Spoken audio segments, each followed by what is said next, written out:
Ready? Well, welcome back. We've had a bit of a break at the end of the stud season. So after all the webinars, and it's great to sort of be back here at Twemlows Hall Stud. We've got an amazing backdrop tonight for this evening. And tonight's all about the embryo transfer. Andrew Douglas, I hope you're watching, because this one was a special request from yourself, I know, but this. So obviously a big welcome to Edward and his team here. That's going to show us everything you really need to know about the embryo transfer side tonight. So if few of you have been obviously hopefully following all these webinars, so you know a bit of the format that we do here. So one of the things we're going to be doing is try and get those questions into us if you can, any dying questions you want to know about embryo transfer, you know, what happens if you have double ovulation, what happens to the recipients and all that side of it. I think get those questions here. Faye's going to be asking those questions to us, so put them to us. Also, we've got a couple of poll questions, which would be great if you can ask them as you go along. And once again, Edward's putting his hand in his pocket and pulled out, and he's giving away a great prize tonight. It's a free synchronization fee. Hope I get this right now and don't give away too much, for one ET flush worth over £300. So if you're thinking about ET and doing the mares, that's obviously could be a great giveaway that Edward's going to give to that. Thank you very much tonight. As always, there's a charity tonight, and it's for riding for the disabled. So we're going to talk about that. So now it's over to Edward. So great, we're back on time again, and I'll let the next bit. What's the format tonight going to be all about? Well, the format, first of all, is to welcome everybody back to Twemlows. Hopefully our internet connection will be better tonight, but you know, welcome back. So embryo transfer tonight. I know it said on the advert that we were going to possibly be talking about other advanced techniques, but we're going to have another webinar probably in November doing OPU, ovarian pickup, and ICSI. So tonight is very much all about embryo transfer. So the format is I'm going to talk first initially about the background to embryo transfer. Then I will talk about the recipients, the background to them, and also we'll see some recipients being scanned. Then we'll go to the flush process. Then we've got the searching process, the transfer of the embryo, and then we look at the and also questions. So just from British Breeding, just a plug for them before we start. British Breeding have got their first Futurity Elite online auction for foals and up to 3-year-olds on the 25th to the 27th of September. And it's for show jumpers, eventers, and dressage. And you can view the catalogue, the British Breeding. So embryo transfer. What is embryo transfer? It is when a donor mare is prepared and inseminated, AI'd, as you do with other mares, just a normal insemination, and then 7 to 8 days post-ovulation, you flush her uterus, the donor mare, and then having flushed her uterus, you hopefully find an embryo, and then you transfer the embryo into a synchronized recipient mare, and the recipient mare carries the embryo to term. One of the first questions people often say is, why are you flushing the mare at 7 to 8 days? Because when you're flushing her, you can't tell whether the mare is pregnant.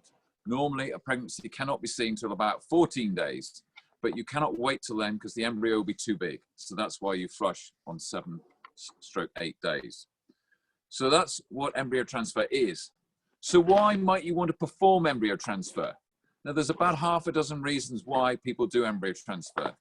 And one of the main reasons, and we've done a lot more of it this year with COVID and mares not being able to compete, is to flush mares who have a competing schedule, who are normally out there, who you want to keep riding, keep in work, but don't want to have a foal next year.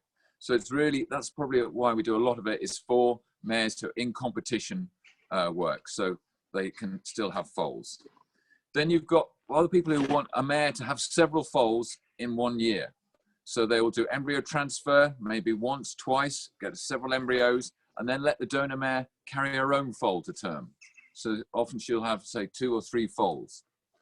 Then you've got mares who cannot carry their own foal for 2 reasons, being is that they will get in foal at 14 days, and then clients who have had this, they'll get to 28 days and the embryo will have gone, or you get to 42 days and the embryo's gone, or even 100 days. So really for mares who get pregnant but don't manage to carry the embryo to term, another reason for embryo transfer. Then you've got other mares who do not want to have their own pregnancy, do not want to give birth to a foal. You feel because of reasons, because of injury, past surgery, various reasons, you feel, my mare, I don't want to put her through it all, 11 months of pregnancy and having a foal. So you can use those mares as donor mares.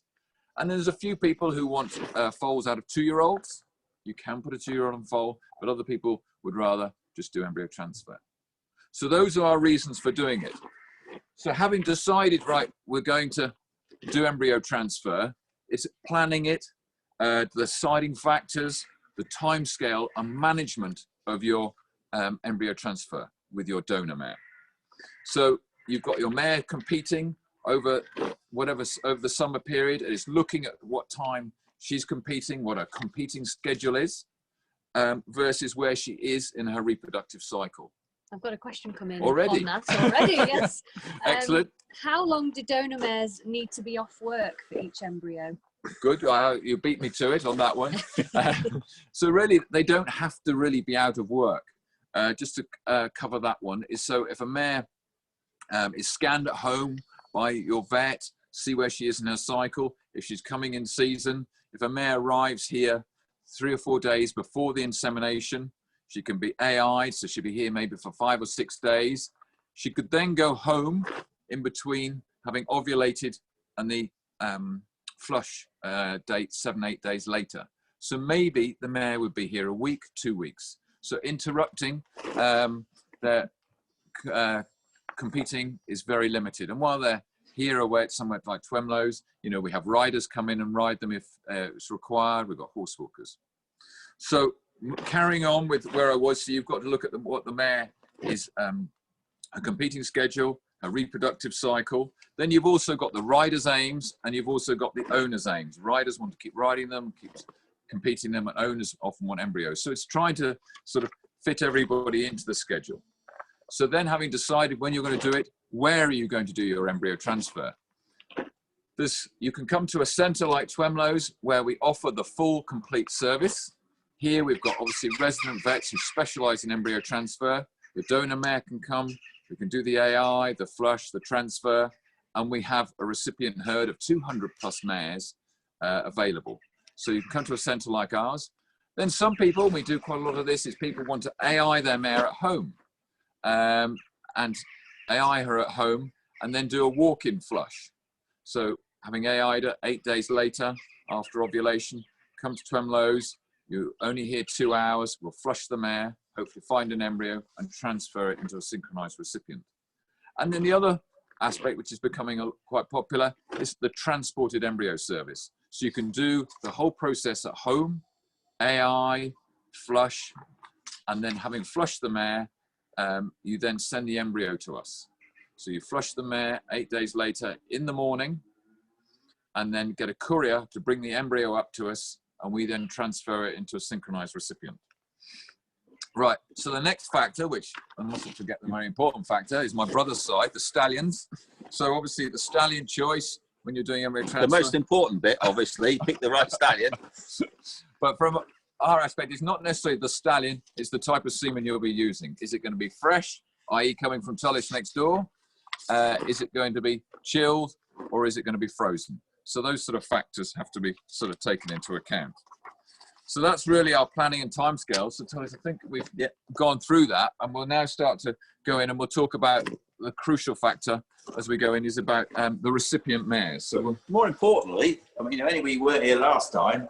Edward has done a whole new revamp. I said earlier, he's put his hand in his pocket. Well, he certainly has put his hand in his pocket. He's built these amazing stocks. So I think it's important. I know you may see it before, but just talk us through these stocks, how you built them and why you've made them as they are. So generally, some people have a single stock, some people have a pair of stocks, and in the past we've had a pair of stocks, but this is a new design that Monica, our senior vet, and I designed, and we've been going around Europe over the last few years getting tips and ideas of various ways to build these stocks. So we now have 4 stocks in a line that work really efficiently, you know, lots of overlap, mares walking well. One of the things with stocks is where's your foal? Because often you'll have a foal up front.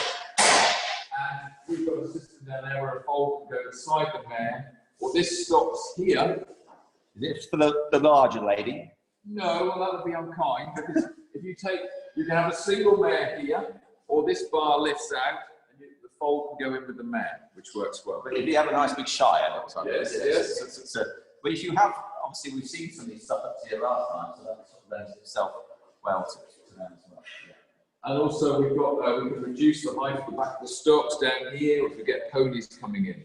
So, we'll see a bit more of this with Rebecca, one of our vets here on the team, who will be doing some scanning them shortly. Scanners on a rail, various different formats. So I think, yes? Yeah, well, I was going to say we'll be bringing in Monica. Oh, Monica, introduce Monica coming. Monica Morganti, who's been with us, I'd like to say how long, overseeing all the reproductive veterinary work here at Twemlows. Now, I'm going to just talk a bit more about the recipients, if I may. And it's one of the recipient mare. The recipient is almost the most important factor. And Monica has often said, the recipient mare is as important or not, more important than the donor mare. People, you go to all the trouble of AIing your mare, paying a stud fee, and then you find an embryo, and you want to put this embryo into the best environment, the best uterus, and a well synchronized mare. So getting the right recipient, having a good herd of recipients, good choice, is crucial to getting good results. And just a bit about our criteria for recipients. We use recipients from about 4 years of age up to about 15, 16 years of age. And when we're taking on new recipients, we take on mares between the ages of 4 and 9. We do take on a lot of maiden mares. If we take on older mares, they have to have had a foal before, and it's important to find out their breeding history. But just for, I think the audience always want to know is why, some of these mares go on breeding into their 20s, so why can't we have an 18-year-old mare that you go and put that into? Why don't I leave that with Monica? Yeah. What you can do is just, I think you need to keep in mind what's a track record. If she's been a very good brood mare, that's fine. If she has a good conformation, that's fine. But if you choose a younger mare, you're less likely to have problems because, the reproductive function is typically better in young mares. So that's why going with younger mares may be beneficial. But I have got all the recipients which I can swear by. They have been very good over their career, so I really like them. So if your only choice is an 18-year-old maiden, an 18-year-old mare, and when it comes here we don't really like her. I mean, obviously we can still use her, but it's not that we don't like the color or the conformation of her legs or anything. We just need to like the inside. So if inside she looks okay, we can probably use it fine. Otherwise, it's probably better to look for something else. And I think it'll go on a bit, but you'll see tonight, we're actually talking as much of or more of about your recipients than actually about doing the flush virtually, aren't we? That's how important it is. Anyway, yeah. So just carry on about our criteria for recipient mares. And we are gifted by yourselves. Many of you out there have given us recipients. We're very grateful. We're offered recipient mares nearly every week, but we're quite fussy and choosy of the type of mare we take. We're looking for sports horse, warm blood type of mare. We aim to have about 16 2+ in size. We do have a few smaller mares because our Arab Donomez and our polo ponies as well. But we're looking for that sort of size. Younger mares, they need to be paddock sound, no vices, good temperament, and they're all blood tested, EBA, strangles, and vaccinated. So that's our sort of criteria for them. Now, what about their own? Some people say, right, we've got our own recipient. Can we bring our own recipient? Yeah. And I know, Monica,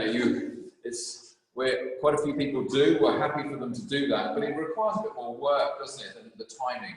Yeah, it's not always so easy to synchronize one mare with one recipient. So it would be better if that's the way you want to go, that you have 2 or 3 recipients for each donor mare. That ensures that we can synchronize them quicker. We can generally always synchronize them. It might take a few weeks if they are like at the opposite end of the ester cycle. So yeah, obviously you can use your own recipient, no problem, but it might take a bit more time to synchronize them. Right.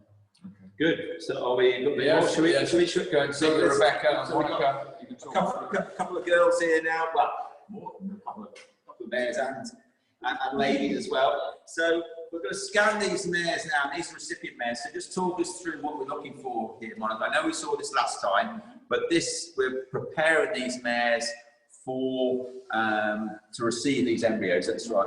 How close do they have to be, the mare that you're taking the embryo out of, to the mare that you're actually putting into? Is it absolutely within hours, or is it going to be days? No, it can be a few days. The only thing that we prefer is that the recipient ovulates after the donor man. The recipient? Right, yeah. After the donor man. So we're going in here now. We might just come back to that. So, oh wow. So Etienne, can you zoom in on that? Right in. Rebecca is just pointing with her finger now. So this, I would say, with my eyes aren't deceiving me, this mare's quite well in season. Yeah, she is. So this is the body of the uterus we were just looking at then, was it? Yeah. So hopefully there'll be a big follicle here. We go up the top side. Yeah, that's up the horn here. Yeah. No, this is an ovary. Wow, that's right taking up ovary. the whole screen. Yeah, it's a big follicle.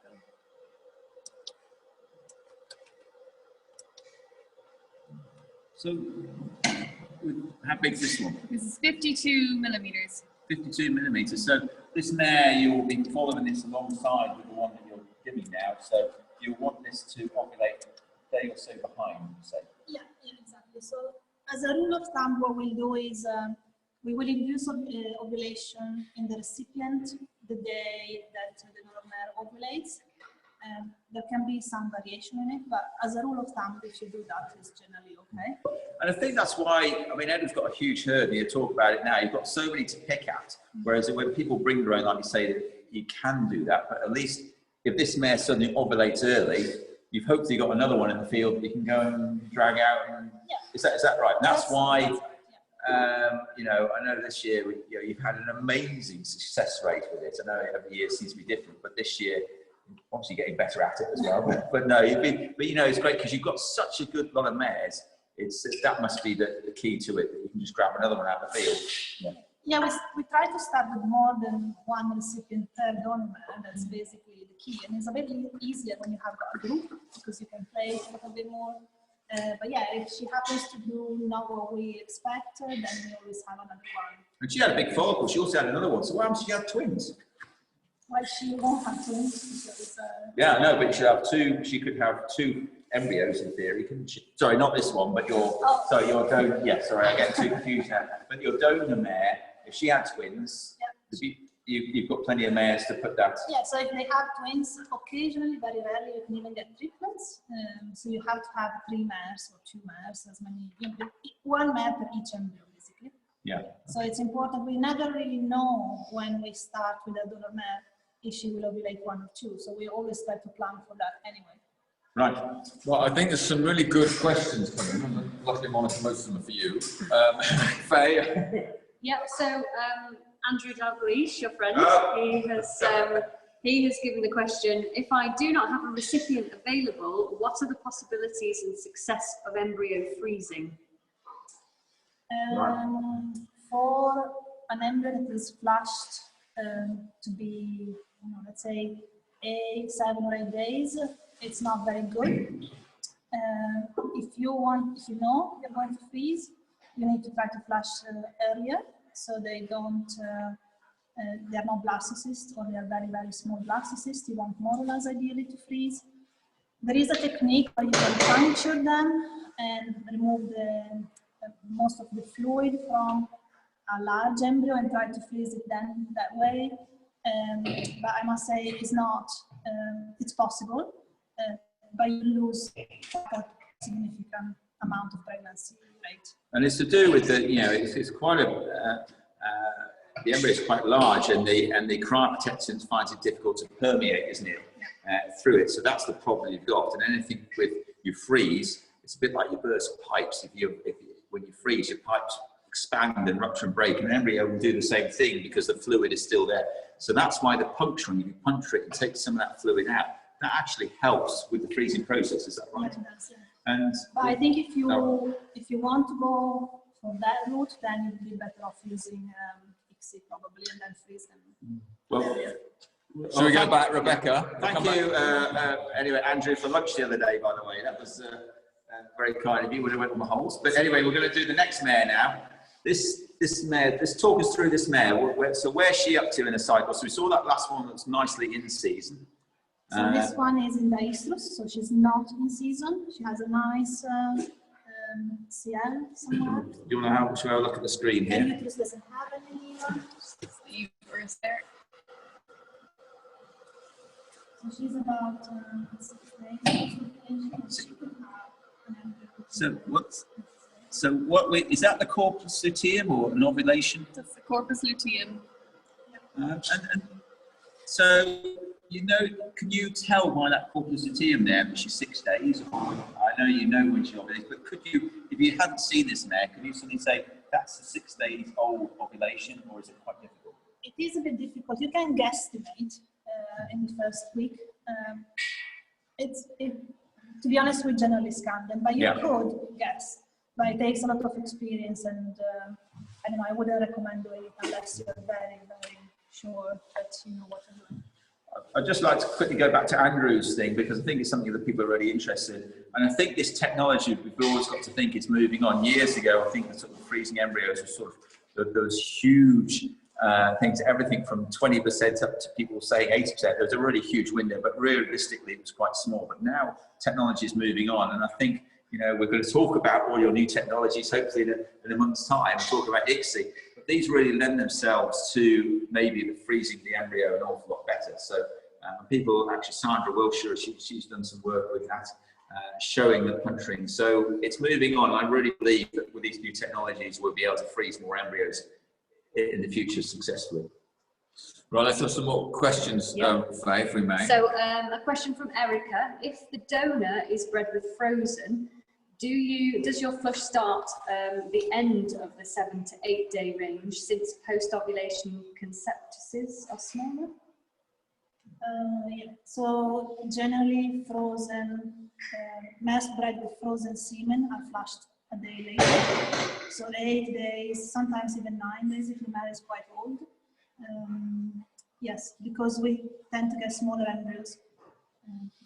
So that's a good question, that. So the embryos are smaller because they're a bit behind, is that right? The frozen, nobody really knows exactly why they are smaller, but definitely they are a bit smaller. Anna has a question: are embryos transported to Twemlows for insemination into the recipient mare as reliable as when doing the whole process in one place? What? Who's that? Anna Mason. Anna, you're answering all my questions that I'm putting forward. But anyway, yeah, it's a really good question, that. So. No, I think we get quite a few transported embryos, and yeah, they are flushed and transported correctly, and we are happy to give all the instructions to whoever is doing it. There is no real problem really, so the same pregnancy rate. Right. Which is really good to hear from that point of view. So, and you do quite a lot of transported embryos. Yeah, they are all the same day. You know, they need to arrive within the same day of the flush. It's not a next day like the semen. Within the same day, it's basically the same success rate. I don't know whether you're talking about that, Edward, at all, but they can't just ring up and say, I've got an embryo. Well, they might do. They plan it with you in advance, I presume, the transported embryo. They sort of say, we've got one coming up, or do they pick the phone up and say, we've got one now? Well, if they do that, you know, they get a very cross Italian Monica. But no, every time you scan your donor mare at home, your vet will text Monica or Rebecca and keep them informed. So the recipients are scanned as much, if not more, than the donor mare. So every time your donor mare is scanned, we expect a text to come in and say, this is where our donor's up to, and then we can set up the recipients accordingly. But to bring up, we do get this occasionally, somebody said, oh, we've just scanned the mare for the first time, we're going to AI her tomorrow, and she's going to double ovulate, and we want 2 or 3 recips in 8 days' time, and it's the 1st of June, and Monica will, anyway, Monica usually comes up with the answer. Do you shout across the yard that to Monica and run? Or you text it to her rather than tell her? I think it just depends on the time of the year. If it's when we're really busy, it can be quite tricky. So in other words, book in early, plan it ahead, but obviously all best laid plans. But I know you'll try and move heaven and earth to fit in with. Yeah. Right. More questions? Another question from Andrew. He says, if the Donomer is travelling and competing between insemination and flushing, does this affect the likelihood of recovering an embryo from the Donomer? I don't know if there is a whole lot of evidence there. There is definitely some evidence that mares that get really, really hot, you know, if they, let's say, event 5-star, that might be a bit too much, potentially. That can affect the embryo quality. So I would say probably the only thing is that they get really, really hot just by the exercise they're doing. So probably if that is not a factor, maybe not. There is obviously the stress involved and everything. So it's worth a try if that's the only time they have got. Maybe in that hot climate of yours, Andrew, when you're out in Dubai, yes, it might make a difference. It might, yeah. Well, I think they go really in the summer just because it's too hot. So. Does donating an embryo impact the competing Donomer's temperament / hormones afterwards? This is a question that I was almost going to say at the end, because people often say, will my Donomer be affected by doing embryo transfer? And the feedback we get from our clients is no. I had a client this year send us 3 show jumping mares. They were in work, we flushed embryos, and within 2 weeks they were out competing and jumping better than ever. So generally, you know, the feedback we get is no. I don't know if you've got on that. I think every mare is an individual, so you have to look at her as an individual. So it's worth a try. And if you know your mare best, so if you think that she's affected by it, then you have to decide maybe what is the priority. But generally speaking, a lot of people say it makes no difference. And these, I mean, coming on to that, the recipient mares, but you put more on the lights quite early, don't you? We usually put a barn because some people want to start flushing occasionally mares in February. So what we will do is I talked a bit about it last time, we'll put 1 barn of recipients under lights in December, and by a mare being exposed to 16 hours of light and 8 hours of darkness, after about 8 weeks, they start to cycle naturally like that. So we then do this, so hopefully by February we have a barn recipient mares that are cycling ready for those people who want to start early. And you know, there's sort of obviously these recipients, they go back to the place quite often. Do they stay here or do they go home? Or? So once you've done your transfer, the recipient scan at 14 days, 21, 28 days heartbeat, and when the recipient mare is in foal at 42 days, then at that point, either the recipient mare stays, if clients want them to stay here, the recipient can stay here right through to foaling and through to weaning, and then once the weaning's happened, the foal can then go home. But then probably 80% of people take the recipient home and treat it as their own. That's what we wish. So they pick up the recipient mare from here at 42 days when they're well in foal, take them home, and we don't expect to see that recipient mare back with us until 2 weeks after weaning, when it's dried off and it's had its blood tests and comes back. And they go away with a contract and everything's made clear in there, but we very much want people to take them home, enjoy them, and in the nicest possible way. It's great. Always we get, no news is good news, except for it's always good to hear when they've had the foal and all is well. Do they fall in love with them and say, right, you're not having the mare back now? That must have they've got their foal, but some of them get pretty attached to these mares, don't they? We do, and we get occasionally people, they send them back, and then straight away in March they'll be saying, right, Monica, can I have that one again, or that? So we do get people, but they always come back to us, and then they start the whole process again. So they tend to have a foal, the recipient mares most tend to have a foal every other year. So it tends to work well like that. Right, Right, so we've got any more questions? Yeah. We have 1 or 2, yes. We've got, Marika has said, do you usually swab the recipient mares before implanting an embryo? Monica? Do you swab recipient mares before implanting an embryo? Generally we swab, not the cycle. We'll swab them when they're in heat. It could be the cycle before, it could be 2 cycles before. It depends if she gets used, but yeah, everything gets swabbed Is that Marika from Holland? Good that you're on board. I hope it's going to say Marika. But great to have you on board tonight. And we've got a question here. You mentioned some mares don't carry their embryo. What do you think the reasons are for that? This is talking about obviously a normal mare. Yeah. Edward has explained before one of the reasons for doing embryo transfer is they don't hold that, can't keep that for full pregnancy. Yeah, some of them have got poor uterus, like a uterus that is just at some point doesn't nourish the pregnancy anymore, so just the pregnancy doesn't survive, and it's a good demonstration that when you put it in a recipient that is healthy, the embryo carries on. Other times it's really difficult to find out why it happens. So I suppose it's also a bit of a diagnostic tool. If the embryo is okay in a recipient, then it means that the embryos are fine. So the problem is probably the mare somewhere. It could be genetic, not genetic, but it could be the uterus generally. Right, Okay, so I think we're going to move on. So just to let you know, we're going to do a poll question now, and then we're going to do, then we're going to go inside the stocks, just to let you know, and go show you some of the equipment. And what we have done is obviously we can't show you a flush live tonight because obviously we've got to do it on a pro. So me and Monica did one on a mare last week or the week before that we're actually doing a flush on. So we're going to show some video, pre-recorded videos tonight, how it all takes place. But just to start with, there's a poll question coming up, a very simple one. It's just a yes or a no.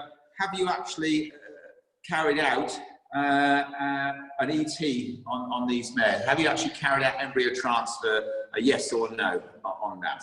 That would be great. So we'll wait to hear from that one. We can walk in here. We go to the embryo transfer stocks. Yep. Yeah. It's in progress. Sorry? It's in progress. It's in progress. It's my console.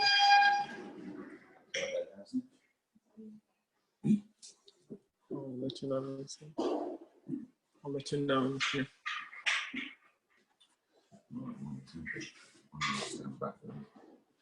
Tell us when the poll result is up on the phone. Has the poll, Rachel, has it gone up yet or not?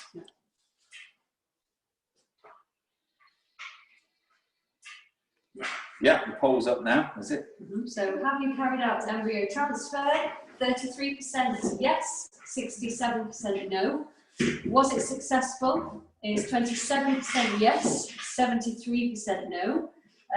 If you have never done ET, are you aiming to in the future? 82% is yes, and 18 is no.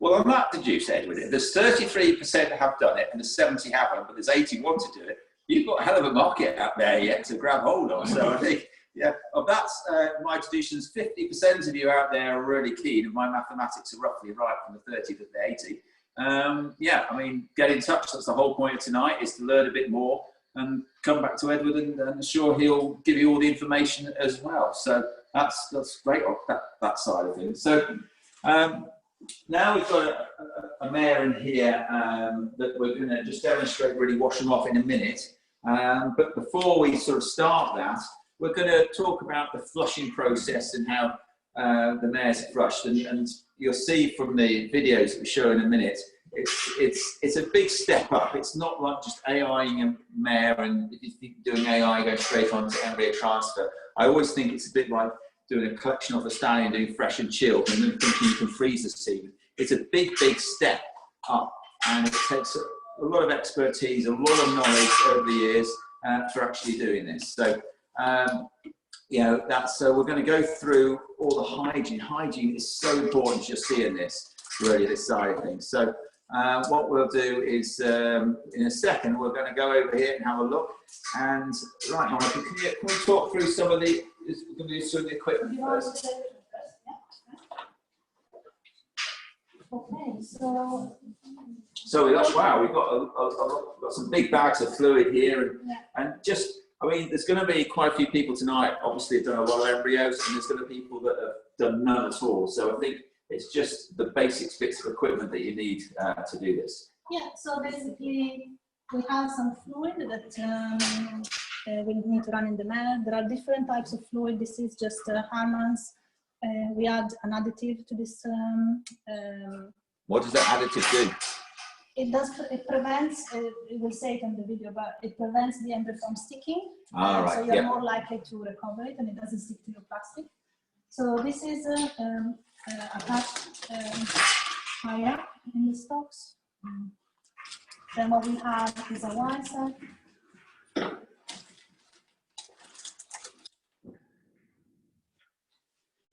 If you can help me to hold this bit. So this is, as you can see, a Y. So one end goes into the bag. And does it? I remember looking at these years ago, and everybody quite liked a certain diameter. Is that right? Is that because you get a quicker flow through? Yeah, you want the biggest diameter you can. So it's quicker to flow in and flow out, basically. Exactly. So this is a Y. So Right. one end goes into the bag.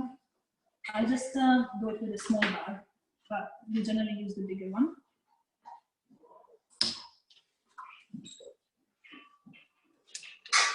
One end goes in the bag, and then ties off the bag, and then Well, it's all nice and warm. yeah, it's all nice and warm. Then to the other end we'll attach the filter. There are different types of filter. This is called the Emcon, is that right? Yeah, that's right. This is the called Emcon. So you attach it. And then this end goes is attached to a catheter. Everything that you see in a bag is sterilized, so it's all sterile basically. And I know when we were doing it the other day, I think I said sterility is king, isn't it? Yeah. All the time. Yeah, you wouldn't be able to You'd do never- it without sterilizing. You never cut corners. So you can reuse these, but to sterilize them again. Do you? Yeah. So obviously when I'm touching, but I wouldn't touch it normally like that. Yeah. So this is just it's basically a Foal catheter, and you attach it at this end, okay, and then this goes in the man. So basically, you see it in the video, but so this the fluid will go into the man. There is this clip that allows us to control the fluid, so we run the fluid in, and then we close this clip, and then we can allow the fluid coming out, close the filter, and you don't see it in the video well, but you can see there is a mesh at the bottom of the filter. Okay, so that doesn't allow the embryo to... That catches the embryo. Yeah, that catches the embryo. There's no way they can get through. No. Even oocytes are collected. Oh, right. Yeah. Right, so really very small. Yeah, you filter the fluid through. And basically, this catheter, when it's in the Mare, has got a balloon at the top that will inflate. You see. Ah, right. Okay, and so basically we'll insert it in the cervix of the man, and so effectively what's going to happen is this. So this will be inside the cervix of the man, and then we'll put the fluid inside the uterus, and then the fluid will come out, but basically it cannot leak through the cervix because there is the balloon. And that stops it from coming back. Yeah, so if your balloon breaks, that's bad news. But Yes, but that's why I saw you practicing the other day. You always practice the balloon before you even start, don't you, just in we case. just check always that it's... And how much air do you put in there normally? It varies with the catheter between 50 and 70 mils, even 100, depends on the catheter and what you... Oh, it's all down to the catheter rather The than to do the catheter net. and all, no, not the Mare, it's the catheter and the person that is doing the flushing. Right. Right, it goes. Yeah, there's also other types of filter, but yeah, it really will depend on whoever is doing the flush and what they prefer. So I think the next thing to do is obviously prepare the mare for the flush, isn't it, to wash her off. Yeah. So we're going to do that bit now, and then we'll see the video in a second. Is that right? Yeah. Yep. Okay. So. We have our lovely Anna. Ah, this is Hannah. Yeah. Is she the preparer for washing all these mares off? I could have done it, but I would have been boring. So. Just to any of you out there tonight, just a word thing is pick up your horse and hound this week. You might be in there for a surprise. Our very own Josh has made his own centre spread today in the horse and hound, and it makes very, very interesting reading. So I do implore you to, when you get a chance, to pick that up. Yes, I'm slightly nervous at some of the words he was using, but anyway, it makes, if you're looking for cheer yourselves up, have a read. Anyway, right, Hannah. So what's happening here? So we've got a, it looks like she's quite clean. She's bound the tail. This is just a blood, a retinal blood. Right. So the tail is contained. This is just vet wrap? Yeah, this is just vet wrap. And then basically you tie it so it's easier, so we don't have the tail in the way. And then basically wash them. And it's really important how you wash them. We use baby soap, you can use other things, but we can't just advertise. But, and what you want to do is wash from the inside out. So initially she will do quite a wide wash, and then she will go back and do a more thorough job just on the vulva. Yeah, what's the additive you put into your? It's called PVA. PVA, right. It's they call it also synthetic surfactant, I think. Yeah. Yeah. You've done this a few times, have you? Yeah. Yes. Like hundreds. Yeah. So you, like anything, you get into a sort of procedure of how many times you wash down, how many times you put soap on, and everything like that, and you're quite methodical in that side of it. Yeah. But basically, let's pretend we usually wash them 3 times. Right. Okay. But that's a bit boring, maybe. Right. So anyway, so we'll wash them one more time, and then we dry them. Are you worried about any detergents getting in there or anything like that, or you know? No. Not particularly. I mean, baby soap we have used Yeah. for years. We seem to be quite okay with that. I suppose, yeah. If you use quite interesting. You're doing all, you know, on the side as well. Why are you doing this bit? Because you're not going to touch that bit, are you? It's just because this is probably quite wide, but definitely the side you want to be doing. Just because you're on touch. Yeah, right. For sure, up to there, you want to do it. And you'll well, do at this. least we do it. And so you do this procedure 3 times in every mare. Yeah. Before the flush. Before the flush. Yeah.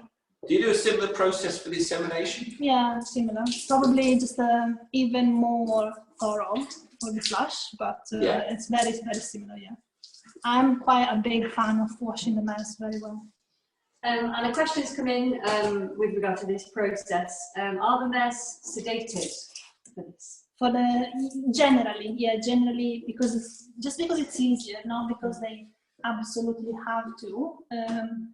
If you have a brood mare that is used to being bred and dealt with in this manner, they're fine. You probably just have to have someone on the head and with a bit of feed. They'll be fine. If you have the 3-year-old, 4-year-old competition mare, maybe the sedation will help you quite a bit. Right, I think, Hannah, that's about the cleanest backside I've seen for a long time. So, I mean, you've done a pretty good job there, but it's obviously just shows the importance. I thought you just give it a bit of a wash down with one of these hoses and then wipe down, but there's a lot more goes into it, actually.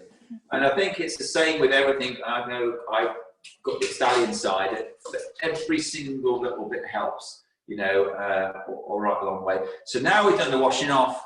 Rachel, can you play the video now? This is about a 15-minute video, or 12-minute video, is it, on the actual flushing process itself. So if you can play that now,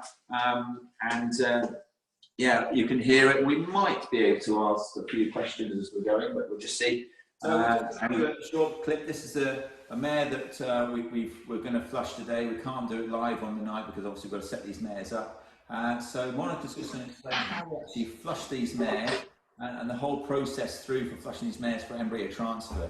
So the mare's already been washed off, as you can see. So through the process, how this all works with this with the embryo transfer. So I think a lot of this I know it's been done for years, but you've got your own system set up here now, which, I mean, I haven't seen it for a while, but I see it's moved on a little bit since I've seen it. So just explain how this goes. Everyone's system will slightly differ depending on what kind of system they're used to or they like. Anyway, what we use is a wire set, which is this. And this is connected to a catheter that we will see now, we will put inside the mare.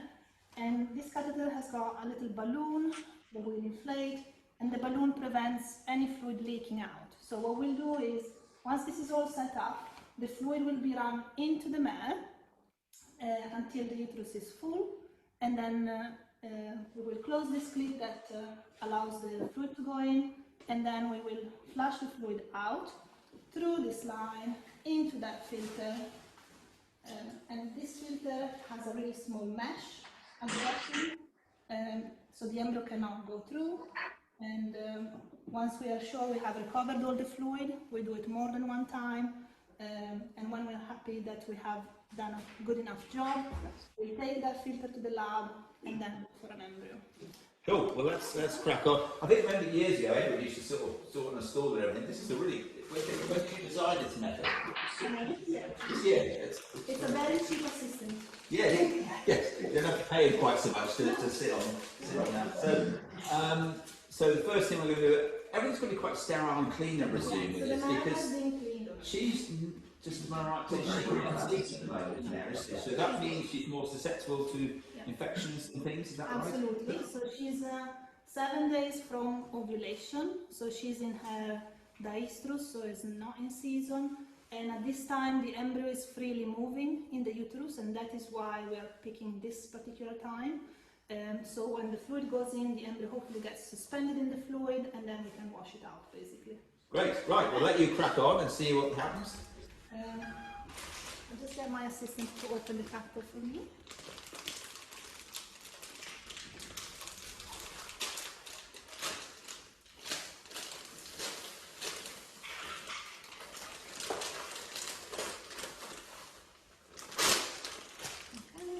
So we're going to check now that the balloon works before we put it in the lamp, just to make sure we don't have any leakages.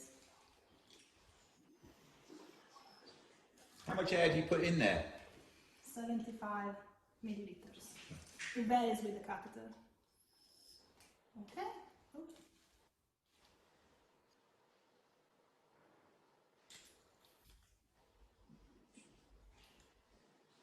Okay, that's it. And now we're going to connect it.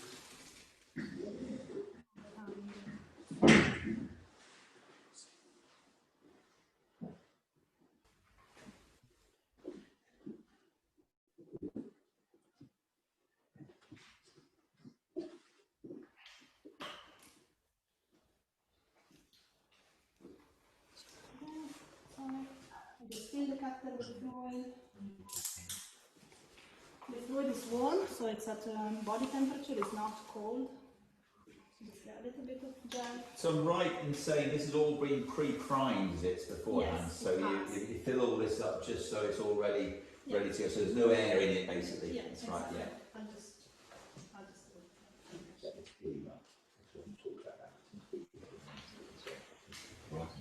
So now put that inside the cervix,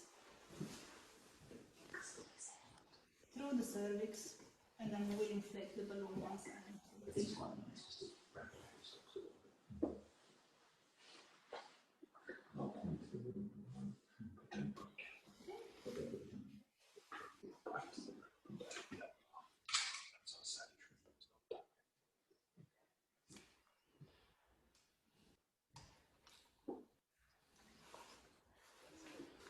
So we now make sure that the balloon is really close to the cervix, so we don't have any leakages. And we're ready to run the fluid in. So we open this clip. And as you can see, the fluid is going down. Now check with my hand if there is, if she's full. Yeah, the uterus is nice and full now. So we will open this clip and allow the fluid to come out. All right, so we can actually see in the, and you actually obviously can measure how much comes out as well. Yeah, because obviously we want to make sure that all the fluid comes out, so we have the maximum chance of getting an embryo out. Because if some fluid is left in, obviously there is always a small chance that the embryo didn't come out. And I massage also the uterus in the meantime, and that is to maximize the chance that every little drop will come out. And so obviously when how many times do you flush them? It varies, a minimum of 2 times, up to 3 or 4, it depends. Some mares flush really well, like she's having a nice even flow, really easily coming out, so it's easily coming out. Other mares don't flush so much. I just decide a minimum of 2 times, up to 3 or 4, depends. Oh, so sometimes 3 or 4, depending how the flush is going and how you got it out. And you get a bit of a gauge on. Yeah, almonds. So I now we'll do a second one.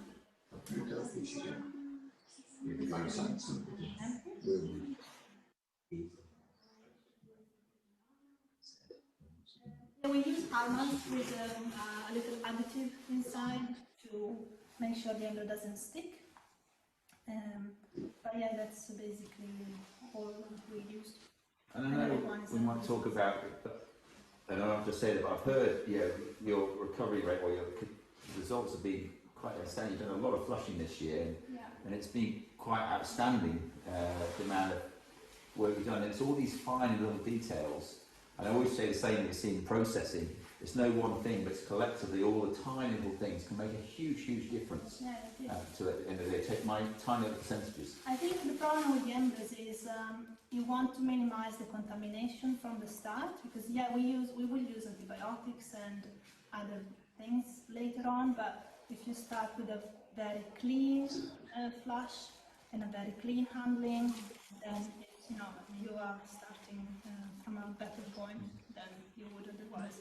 So I think being very clean is very, very important. So now this is just still going. Yeah, this is the second one. Yeah, it's still going. We'll probably stop soon. She's only a maiden mare, so she didn't actually take very much to it. Okay, good. Okay, so she's full now, so we'll close it again, and we'll start the second flush. But before we do that, we just need to make sure we empty the jug so the rest of it can go. So you can see what you flush, so you can usually work out what's in the bag and what's come out, so you can fairly easily determine what should be left. That's why we measure it as it comes out. You've been made redundant now, Edward. You've been Very overtaken. happy with that. Not a problem. You've been overtaken by a small black box. So yeah. Anyway, right. So we're ready to flush it out for the last time. Yeah. So she had the oxytocin now. So it's the last flush. Yep. And do you give it a bit of a shake and a wobble in there to make sure the embryo isn't sitting in there? I mean, what do you do? I just massage it. Just massage it and just gently do it, because obviously the embryo, I presume, could be lodged in there somewhere, and is that just to try and free it up with the fluid? Yeah, well, there is two things. Like, I like to fill the uterus completely, so the folds, the uterus has got some folds where the embryo might be trapped, and if I distend them, I ensure that that doesn't happen. So that's one thing. And then massaging maximize the chance that the embryo will get suspended in the fluid and sort of like come out as the fluid comes out. So that's why we're doing.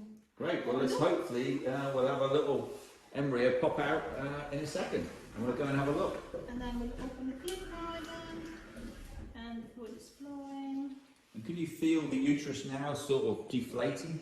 Yeah, you can feel it emptying. Yeah, you can feel it. And you can feel the oxytocin really contracting the uterus as well. Do you get that vibe just when you're doing this, that it was a good flush or a bad flush, just the way it goes? Do you get that sort of feeling as soon as it's happened, or? Yeah, I mean, you want a nice, even flow. That's what you would want. When they start and stop a lot, I prefer, I might just flush them one extra time because I'm not convinced they flush well. And no, it's a bit of a tricky one to know. Do you know roughly, do you generally, if you're going to get an embryo, is it generally going to be on the first flush, or is it hard to quantify whether it's on the second or third flush? Most of the times on the... That's first one, yeah. And sometimes when the embryo is big, you can see it in the filter as well, so we don't necessarily need the microscope, I guess.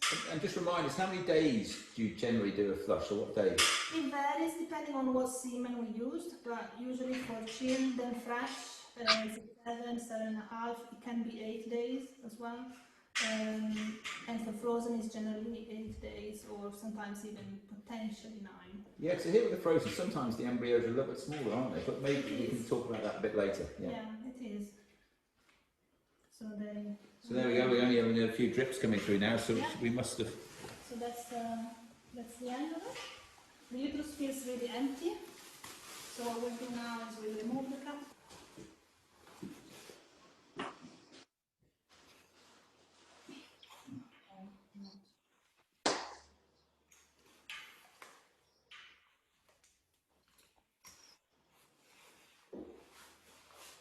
Okay, so we'll retrieve also what is left in the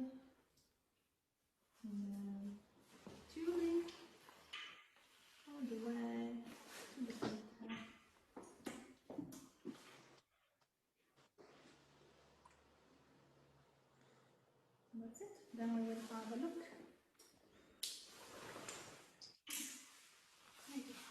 So that's hopefully now we've got a little embryo in there. So what happens now, Monica, at this stage? So now we'll take the filter to the lab and then put the fluid in a dish and then just look with the microscope, because we always check with the microscope. And if we have an embryo, we'll transfer it in a recipient. And I presume it's not just warm in here because you... So we're just going to do a...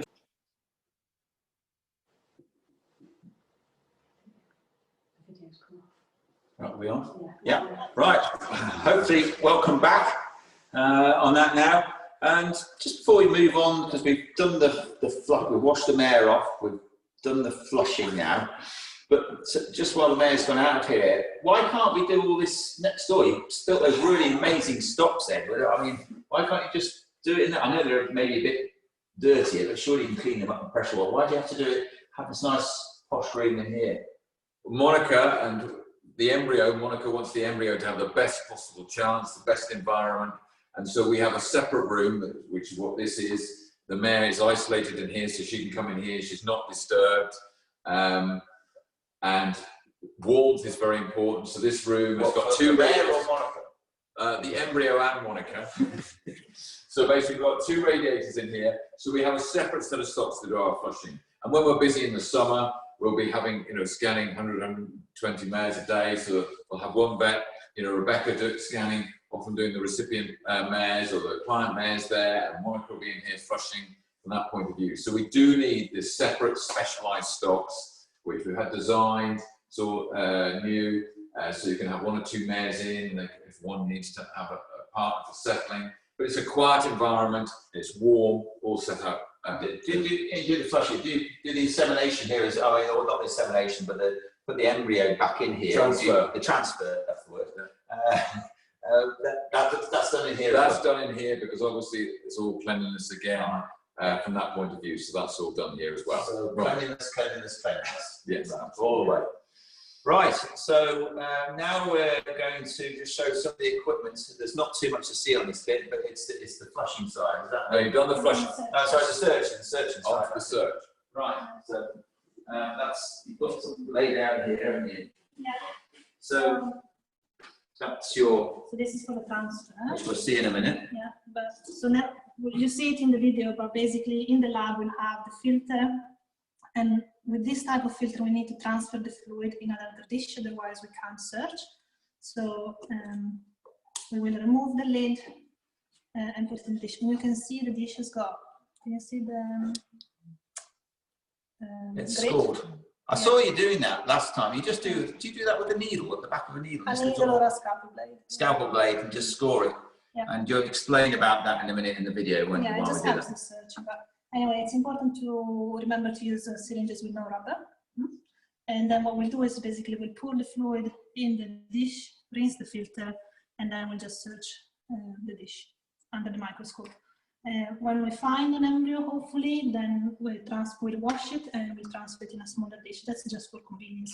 It doesn't have to be transferred in a smaller dish. But And this is all kept at a certain temperature, is it, when you do this? yeah, it's all like room temperature, which is generally about 22 degrees, more or less. So And they're fairly tolerant. They don't have to be kept at 37 degrees and things like that. No, as long as they cool down slowly, it's okay. But I prefer to have, the room temperature has got to be, room nice, 22, something like that.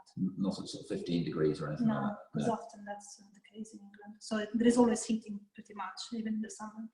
Yeah, okay. Brilliant. Right, so I think we've got, Rachel, we've got another video to show now, which is the actual searching side and all that side of it. So if you can cue that and play that, that would be great. And we'll see you back in about 6 minutes. Right, so we've done all the flushing side with the mare that you just seen. So now we're coming on to actually searching for the embryo. This is obviously this is an important part of really trying to search for this embryo. Obviously, picking up and the handling of this embryo is, obviously, is quite a delicate thing. So it's how it's handled, how it's looked after. But this whole process we're going to go through again with Monica. So Monica's brought this bit down here now, and here's the flush. So this is the it's called an Emcon filter, is that right? Yeah, this is one type of filter. one type of filter. So we saw it was a closed flush, and this is the fluid left. So where do we go from here, Monica? So what we do now is we need to put this fluid in the dish. So the dish has been scored, has got a grid on the top. Yeah, so can you see that on there? And this is, we'll see this in a minute, this is just so you know where you have or haven't been searching, is that right? Yeah, that's right. So you can follow while you're searching.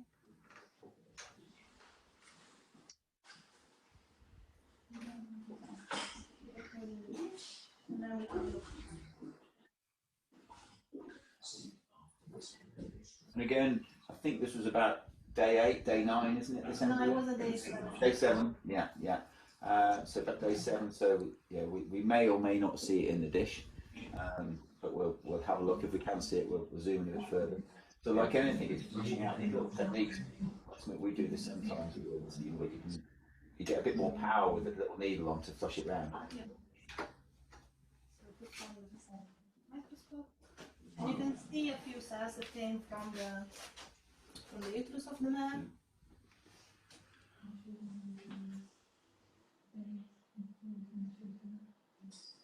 There we go. Yeah. All right. So those bits and pieces that we can see in here are Just cells that came from the uterus of the man. right. Okay. So now searching. So it's all fingers crossed. And what do you sort of go around the outside first, Monica, or do you go straight for the middle, or how do you tend to do the searching? Yeah, usually we swirl the dish so the embryos are round and they roll to the middle. So I usually start from the middle, and if there is one, and Hey, good news. It must be always a bit of sort of your heart must be going a little bit, especially, you know, the pressure, the immense pressure sometimes you're under, you know, if you've got an expensive mare. I know how passionate you are. I know you virtually take it personally if you don't find something, don't you? I know what you're like. So you've suddenly found, do you, when you're searching for these embryos, do you tend to find them fairly instantaneous, and when there isn't one there, you're spending hours, or generally found them pretty quickly when you do? I think generally I find them pretty quickly, but yeah, sometimes it takes a bit longer, but usually it's very quick. It takes longer if there is not one, because you really want to make sure that there isn't one. And you, of course, you do your 3 or 4 flushes, and of course it's all in the same tube, so Yeah. you only put one lot in one Yeah. petri dish. Yeah. So it's in here now. Do you think we can see it? Yeah, I think you can. Let's see if we can zoom in and It's quite big. and So have there is a it. little scratch, and you can see it there at the top. Scratch is Just point it to that. It's that little thing there. there we go. All right. God, amongst you have all the debris round there, and it just looks like another bit of debris. Yeah, no, that's an embryo there. So we hold it nice and still. It's amazing that is going to produce. Hopefully, so I'm not too sure which there's there. Some show jumping colt or filly one day that could be a superstar in that tiny little dot. Amazing. Yeah, hopefully. And you can see with your grids there how the grids help, because obviously you go up and down the grids, because that looks just like another bit of. Yeah, no, because there is some cells attached to it, so right. when we'll wash it, hopefully Yeah, they right. will come off. Cool, brilliant, fantastic.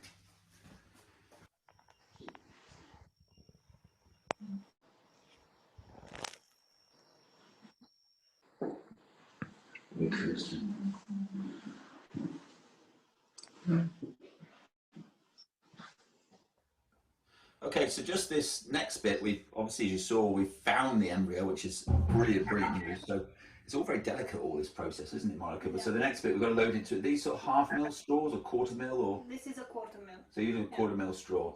Depends on the size of the embryo. So if the embryo is big, they might have to go in a 1/2 mil. Right, right. So now you literally just, I say literally, you very delicately suck this embryo up into the straw, ready for, yeah, let's see you. Got pretty steady hands.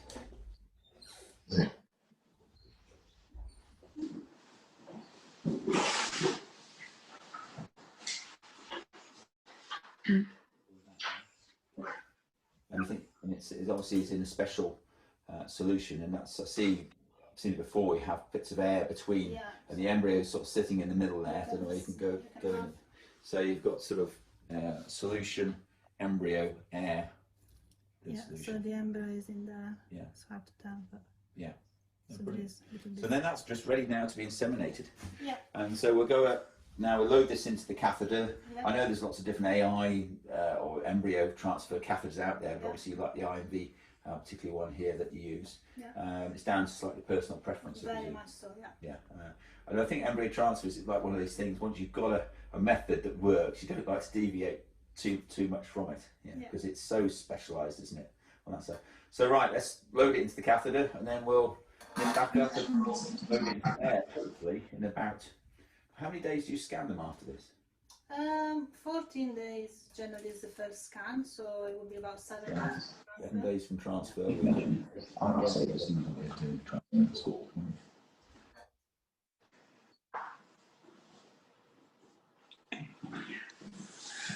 Are we back on now? Great, right. Well, thank you for showing that video. So we've found the embryo. That was a great result the other day, by the way, doing that, finding that embryo. You've loaded it into the straw. Yeah. So the next delicate bit, we've gone on and on about the recipient, how important it is. So now we've got to put this precious commodity back inside. So talk us through what sort of equipment. I know we saw on there. So you've got some a bit like AI guns, but they look like the old cattle ones we used to use. They are, yeah, they are. Oh, right, they are the same thing as that. Yeah. So basically, yeah, whoever is following that is used to cows, that's pretty much the same system. So we have this gun where we put the straw inside. We have 2 different sizes for 1/4 mil and for 1/2 mil, and the reason why we choose one or another or the other is the size of the embryo. Pretty much all embryos will fit in the 0.5. 0.5. Which ones do you know, most of your flushings at day 7 or day 8? 7 or 8. But so would you, most of them, do they go to 1/4 mil, or is it about 50-50? At day 7, yeah, it depends. Not maybe 50-50, I would say probably 70-30. 70 to 1/4 mil. And that's because you like to use that because you're using less fluid, is that right? I like it because it's smaller and it's easier to go to the cervix. Ah, right, okay, gotcha, yeah. So and then we cover the metal with these chemises. Everything is sterile, okay? So the packet has got inside this plastic bit, which is the one that is actually going in the mare, and this other sort of like bag around it. We normally wouldn't hold it like this, but just for the purpose of this, I'll show you. Sorry. I don't know why I'm doing it with my left. I normally do it with the other hand. When you put the straw, you'd already preloaded the straw. Yeah, I got you. We can see that on the video anyway. Yeah, I saw it in the video. Yeah. So basically, it will be like that, and then when you put it in the mare, this plastic gets popped through, like that. Okay, so basically the only thing that is going to go in the mare is this. I'm right in saying that there's not a hole at the end. They have the hole on the sides. Yeah, it's on the side. Why do they? Do you know why they do it on the sides? Yeah, because if you happen to be against the wall of the uterus, you don't smash your embryo. I'm learning something as well today, so that's the reason why. Right, and you've got another one here, have you? Yeah, this is basically the same concept, it's just bigger. Oh, right, so this is for the 1/2 mil. Yeah, but it's exactly the same sort of shape, just in a bigger format. Same plastic. You pop through and see the tip has got 2. Oh, you can see that a bit easier on there. You can see the size difference in the holes is massive. Right. Yeah. So see all everything's individual. So you don't just have a box of gloves that you can turn inside out like some people to make it cleaner. No, the gloves will be sterile. The gloves are sterile as well, and you'll see in the video in a second. And just before we see the insemination, because you inseminate a bit like AIing a mare, is that right? Yeah. But there's another way of doing it, is there? There is with the speculum and forceps. That's actually now a very popular method. We use it sometimes as well, and it's an excellent method.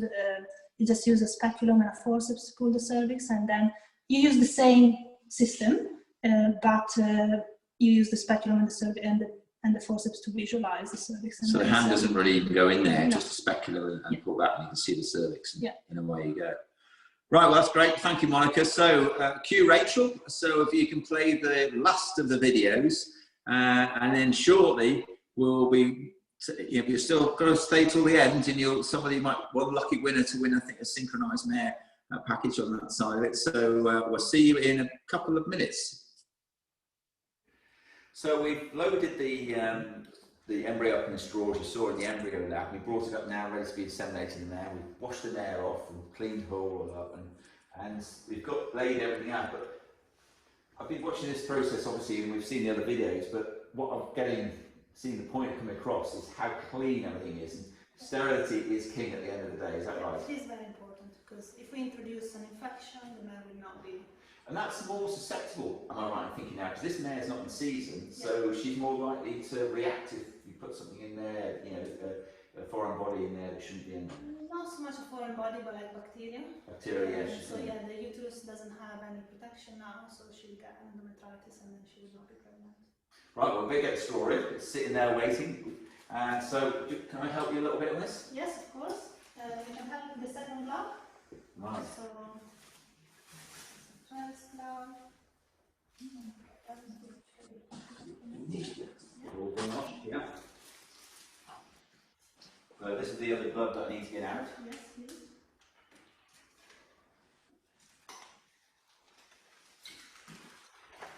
And I fold this back because obviously you don't want the sterile bit's in the middle, isn't it? Yeah. The whole being sterilized. And chopping your fingers off and actually doing it wrong, must admit. So, are we happy about there? Yeah. Or a bit lower? Hold on. You've got it. Right, away we go. Okay. And the second. Yeah. Right. All there we go. So on the second glove.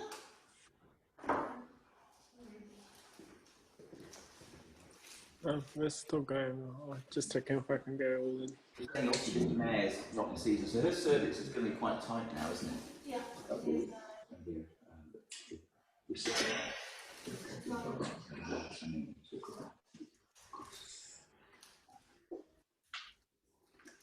always will pop the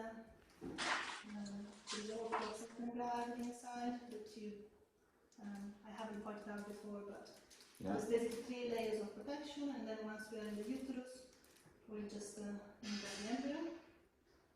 And all these sort of barriers are there really to protect, you know, to make it clean, make sure it's as clean as possible. Exactly.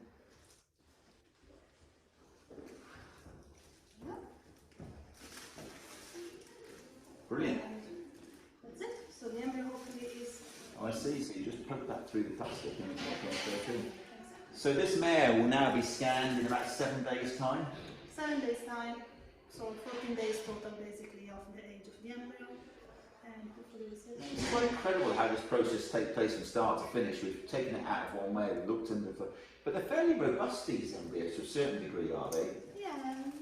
I know you've got to handle them well, but they seem to tolerate it because the transfer rate is usually quite high, isn't it? Yeah, I mean you have to be careful, but I wouldn't say they tolerate a whole lot, but yeah.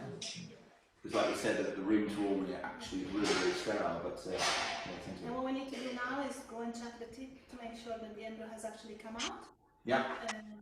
And occasionally we find some that are still attached to the tip, and we rewash them and retransfer them. And that's why you have that bit of fluid we saw down in the straw to flush it through. Brilliant. Well, hopefully in 7 days' time we'll see a little black dot and she'll be in foal. Brilliant. Thank you.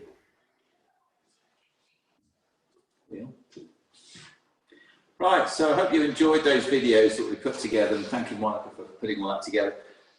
I know we keep going on about your recipient mares and how important they are, but you're always on the hunt for mares. You're always looking for it. And I drove down the airfield the other day and looked to the right and saw all those mares out in the field. And they get quite a good life here. They've got quite good start treatments. So, you know, you are always looking for extra mares, aren't you?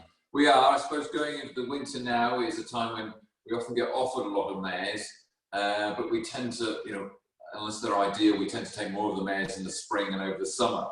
So people are very kind, and all the mares that we have here in our herd have been gifted to us.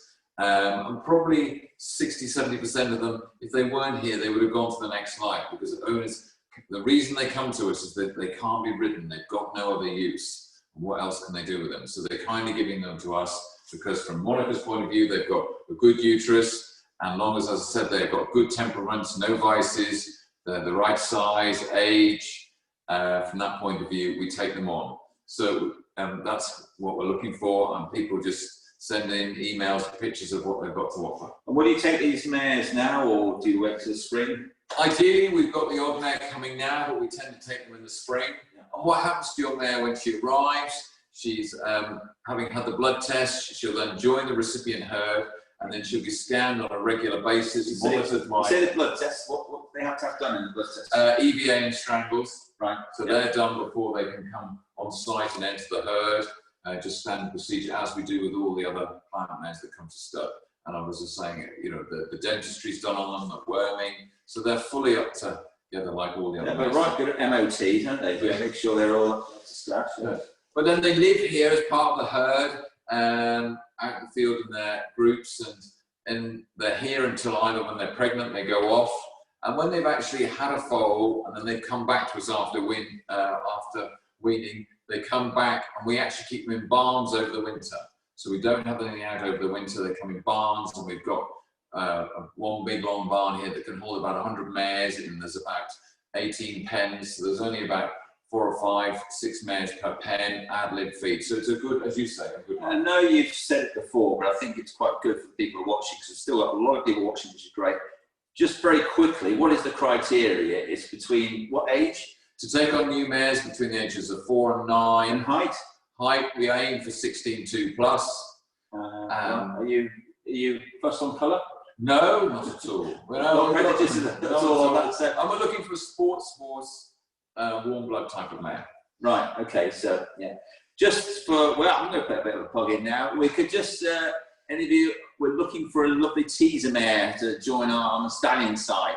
About 16 hands, but we're looking for something that's built really strong. We've got an amazing sort of, actually Suffolk Punch is one of our teaser mares who couldn't unfortunately carry foals to full term. So any of you got that, the temperament has absolutely got to be king. She'll have the best life ever, I promise you. They're looked after like royalty, these teaser mares. And so really, ideally under the age of about sort of 12 or 13. But the temperament, they've got to be so placid. So anybody, let us know. That'd be great. Now, we've seen all what's been going on here, all the work. You've seen the videos, the work, the stocks and everything else. But this obviously comes at a bit of a cost at the end of the day, you know? Put all this stuff in and do all that flushing. So I think obviously a lot of people would like to know, how much is this obviously going to cost them at the end of the day? What's it going to be? If the donor mare comes here, we do all the work, we get an embryo first time, and we go in a pregnant recipient. It's about £3,500 plus VAT. And in that figure, you've got the donor mare having all her scans, her AI package. Then you've got the synchronization fee of at least 2 recipient mares that goes into that. Then you've got the flushing process, the search, the transfer, and then the pregnant recipient. So about £3,500 plus VAT. Included in that is the hire of the recipient mare, which is £1,800 from that. Now, say we don't get an embryo and you go again, you have a second go, it's probably another £1,000 more, because we've got to repeat the AI process, the synchronization, and the flush. So it's about £4,500 if it happens on the second go. So that's a guide, you know, to the costs. I think so. We're just coming. We've got some. Yes, we've got the main bit, the questions. Andrew, I know you must have your full, and we're watching to see if you're still here to the end, and you'll be sending lots of questions. But we've got lots of other questions coming in, Faye. Yep. So a question from Pat Kehoe: is it advisable to allow the Donomer to carry a foal at some stage, and how often should it be done? Well, this is for you, Monica, because it's one you're often asked. Oh, yeah, it's a good one. Not just me, but we now know that you know, if it's possible for the Donomer having a foal every 2 to 4 years of embryo transfer would be ideal, because that will preserve the functionality of her reproductive tract the best. Obviously, some of these mares are in like really heavy competition, so it might not be possible, but if it is possible, every 2 to 4 years of embryo transfer, you know, she should carry a foal ideally. And do you ever, I don't know, sorry, this question's already been asked, do you ever take mares in the foals at foot as a recipient mare? So we can use them. Yeah, right. No problem. We have used some of ours, the ones that live here. Right, yeah. And we have used some of them. If a client wants to bring his recipient with foals at foot, that's fine. It is obviously a bit more management. I can see the problem is obviously then they go home, they've got a foal with them as well as a client, so it's a little bit more difficult, but it can be done. It could be done, yeah. Yeah, but we have used ours with foals at foot and it works just fine. Yeah. Another question from Charlotte. What is the percentage success rate for pregnancy in a maiden mare? Does age make a difference, and is there a maximum age? Oh, and I think, are we talking of a maiden mare producing an embryo? I'm not sure if is it donor or recipient? I think the overall, roughly, if you, on embryo transfer, if you said what is the percentage success, it's around the 70% mark. You know, 70, early 70s, because you've got to rely, you've got to get an embryo, the mare's got to get pregnant, and then the recipient has got to hold on to the embryo as well. So it's around that sort of. But no, she's talking an older mare as well, is she? So if you've got the older maiden mare, say 20, that fertility is going to drop whether you do embryo transfer or anything, really. I think it's more the age. Yeah. If it's an old maiden, obviously it's more challenging. If it's a young maiden, like 2, 3, 4, you would expect to get an embryo easy. And do they, like humans and all species, they carry a certain amount of eggs? Do they run out at a certain age, or can they? Generally, I mean, we know that they tend to run out, yeah. Yeah. So, you know, generally a very old man, it's likely not to cycle anymore. right. I think that would probably. All right. So really, obviously, got to thank everybody for watching, and Edward's going to sum up in just a second as well on that side of it. I think Rachel, Edward's very generously giving away a free synchronization fee. Is that right, Edward? Is there one lucky winner? Hopefully they're not abroad. It'll be a long way for them to come. But if you can pick someone out, Rachel, and shout that out over the screen, that'll be good. Yes, the lucky winner is Louise Davis. I wonder, God, I know a few Louise Davises. I wonder, it'll be quite, yeah, so that'll be great. Well done, Louise, especially if it's Louise that we know. That's brilliant if you've done that. So, fantastic. Well, thank you for donating that, Edward. The next webinar, right? So the next webinar, we've done a bit on the girl side, on the mare side, and so we're going back to the stallions on the 22nd of October. So a date for the diary, and it's all about the sub-fertile stallion. So what we'll talk about then is go everything over the stallion side, looking at the stallion in the stable, right the way through all these really cutting edge technologies in processing semen. We did an overview of the lab quite a while ago, but this is all about the sub-fertile stallion, how you can increase the better quality semen, and how you can work with that stallion in the stable and everything else. So that's hopefully not to be missed. That's the 22nd of October, Thursday night again, and we'll give you more information as they come. One more thing that I've got to mention is the British Breeding Futurity Elite online auction. Got a bit of a mouthful, got to get that out. You've got the preview webinars on Wednesday, Thursday, Friday from the 23rd to the 25th of September at 7 o'clock. I hope I said that right, Rachel. I'm sure you'll tell me if I haven't. And the finale is on the Sunday, the 27th of September. So that's the British Breeding Futurity Elite Auction. A few days not to miss, especially on the last day. So, and lastly, obviously, please don't forget, we do all these are free that are put on, they're free for you to watch. So please, if you can spare a few quid, Rachel was sending you an email after, a very simple link to it, and the money goes straight to the riding for the disabled on this webinar. So, Edward, I think you've got a few things. Well, thank you all very much for joining us at Twemlows this evening, and also all the clients for all your support.